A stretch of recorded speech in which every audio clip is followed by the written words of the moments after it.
Bismillahirrahmanirrahim. Assalamualaikum warahmatullahi wabarakatuh. Sebelumnya perkenalkan, nama saya Arham Syaputra dan teman-teman kelompok kami akan melakukan representasi tentang proyek riset yang kami buat, yaitu optimalisasi inisialisasi chondroid Keynes menggunakan algoritma Particle Swarm Optimization atau PSO pada segmentasi pelanggan e-commerce. Nah, teman-teman, di sini di era e-commerce modern saat ini, pendekatan ataupun pemasaran itu terkadang sudah tidak efektif lagi. Mengetahui siapa pelanggan kita adalah kunci utama.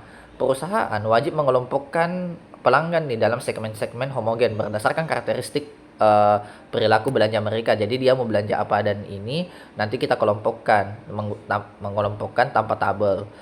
Nah, sasaran ini biasa disebut dalam dunia machine learning, dikenal sebagai unsupervised learning. Dan salah satu teknik yang paling populer dan paling efisien adalah K-means clustering. Nah, tapi ada nih masalah utama dan kelemahan dalam inisialisasi acak K-means. Tapi ada pertanyaan yang besar, apakah K-means standar selalu memberikan hasil yang optimal? Jawabannya tidak selalu ya. Kenapa? Karena algoritma K-means berstandar itu bekerja sesuai memilih titik awal nih, atau secara random. Pendekatan ini memiliki dua kelemahan yang fatal. Yang pertama, sensitivitas inisialisasi. K-means ini sangat rentan terjebak pada kondisi optimal gitu. Jika titik awal yang terpilih tidak sengaja berdekatan dengan satu yang lain, algoritma akan menghasilkan kelompok klaster yang kurang akurat nih. Dan yang kedua adalah instabilitas hasil.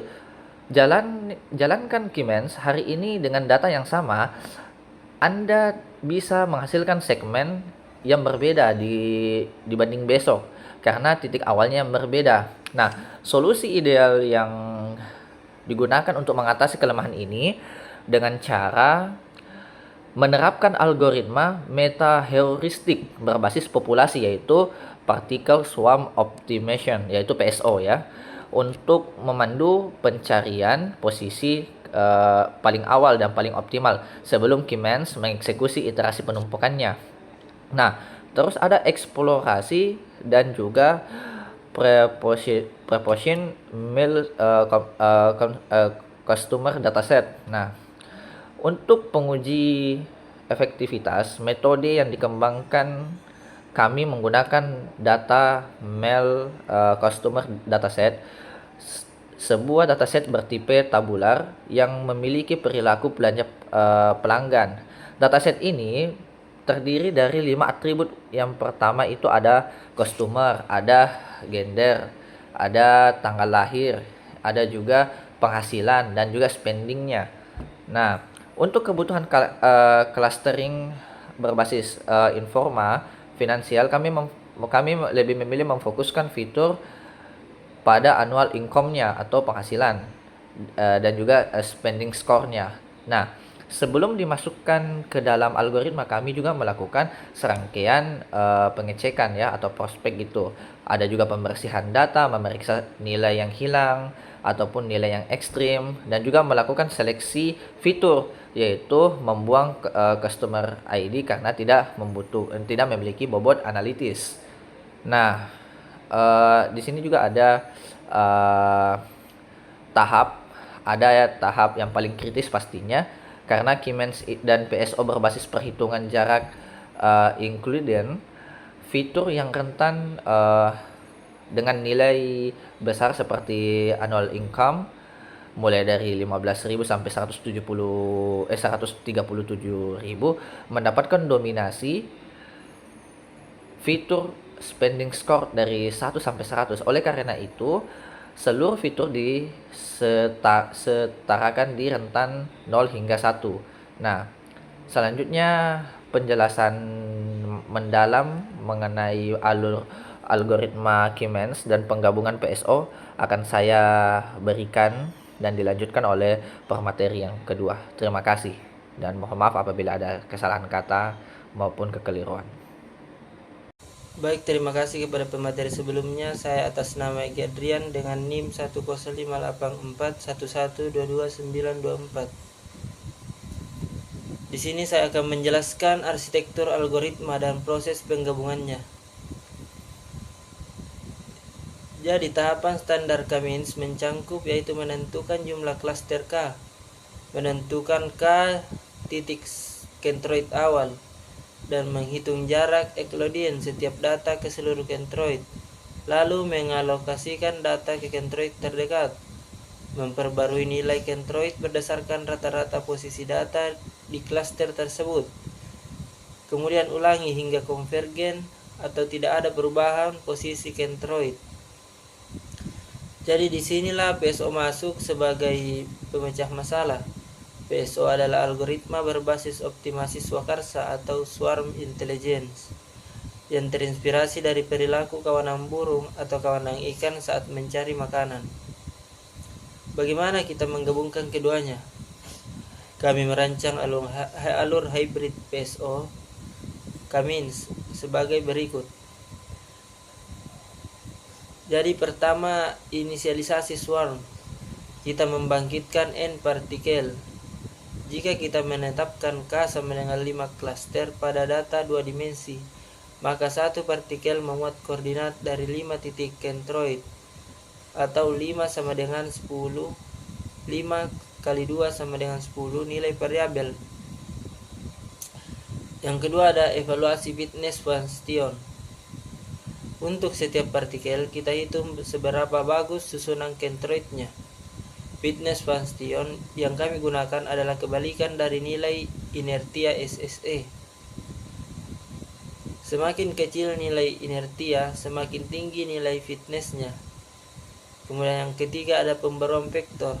Nilai PBS dan GBS diperbarui. Kecepatan dan posisi setiap partikel diupdate hingga mencapai batas iterasi maksimum PSO. Kemudian keempat, penetapan centroid optimal.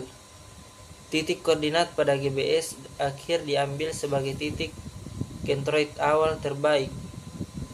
Kemudian kelima ada eksekusi K-means final, di mana K-means dijalankan menggunakan centroid awal dari hasil PSO tersebut hingga konvergen.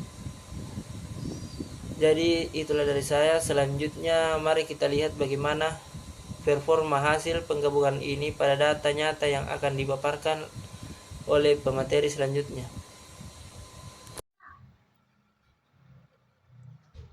Terima kasih kepada pemateri kedua. Perkenalkan, nama saya Jabal selaku pemateri ketiga. Kesempatan kali ini kita masuk pada bagian yang paling penting dalam PSO K-means ini, di mana kita akan membahas hasil eksperimen dan evaluasinya, teman-teman. Jadi, berdasarkan metode Elbow dan pertimbangan domain bisnis, jumlah klaster optimal yang terbentuk dalam K sama dengan 5. Jadi, berikut adalah interpretasi profil dari 5 kelompok pelanggan pemal customer yang berhasil kami ekstrak.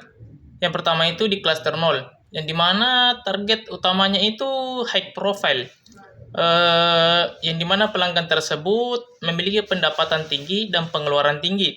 Jadi pelanggan ini prioritas utamanya itu di produk yang premium dan promosi yang eksklusif. Yang kedua itu di klaster yang pertama, yang dimana pelanggan ini hemat atau colorful buyers. Jadi pelanggan ini pendapatannya tinggi tapi pengeluarannya rendah, sangat rasional dan menyukai diskon atau program retensi bernilai tambah. Yang ketiga itu di klaster 2. Jadi klaster 2 ini rata-rata atau standar, di mana pelanggan tersebut pendapatannya menengah dan pengeluarannya menengah juga. Jadi pelanggan tersebut merupakan populasi yang stabil. Yang keempat itu ada di klaster 3, yang dimana impulsif atau spenders, di mana pelanggan tersebut mendapatkan pendapatan yang rendah tapi pengeluaran yang tinggi. Mudah tertarik visual banner dan promosi fresh sale.